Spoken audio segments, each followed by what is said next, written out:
አክሱም ውስጥ መስጂድ ተከልክሏል። ግን ፖለቲካሊ የትግራይ ክልላዊ መንግስት ጨዋታ የተጫወቱት ጨዋታ አለ። ጨዋታው ምንድነው?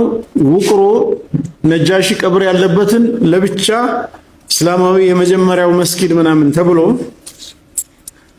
ራሱን የቻለ ታሪክ ተተርኮ የቱሪዝም ምንጭ እንዲሆን ለብቻ፣ አክሱም ደግሞ ለብቻ ከክርስትና ጋር ተያይዞ ተቀምጧል።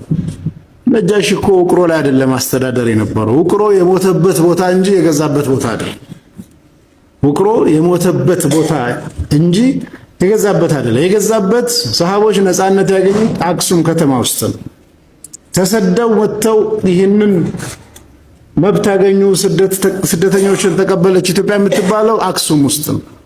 ስለ አክሱም ቤተክርስቲያን የመጀመሪያው መረጃ ቡኻሪ ውስጥ ይመስለኛል ሐዲሱ፣ እናንተ ታውቁታላችሁ። ኡሙ ሰለማ ለነብዩ ሰለላሁ ዐለይሂ ወሰለም በአክሱም ጽዮን ማርያም ቤተክርስቲያን ውስጥ ስለ ማርያም ቤተክርስቲያን ያየችውን ስዕል የምትናገረውን ታሪክ ይዘው ነው እነ ፕሮፌሰር ስርገው ሀብለ ሥላሴ ምን ይላሉ?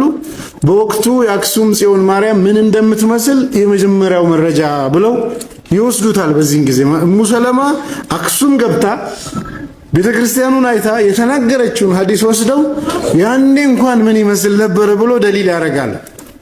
ከዛ ዞር ብሎ አክሱም ውስጥ ነጃሽ የሚባል መሪ የለም።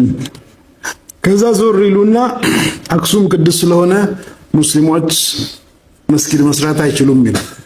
እኛም ተባብረናቸው ውቅሮ ነጃሽ የሞተበትን ቦታ የመጀመሪያው መስጊድ ብለን አብረን እያወራን ነው። የመጀመሪያውማ እዛ አክሱም ውስጥ ነው እንጂ እዚህኛው አይደለም። የመጀመሪያው ሙስሊሞች ነፃነት ያገኙት ዛሬ በ21ኛው ክፍለ ዘመን ነፃነት የተከለከለበት አክሱም ውስጥ ነው። ይሄን በማስረጃ መነጋገርም ይቻላል።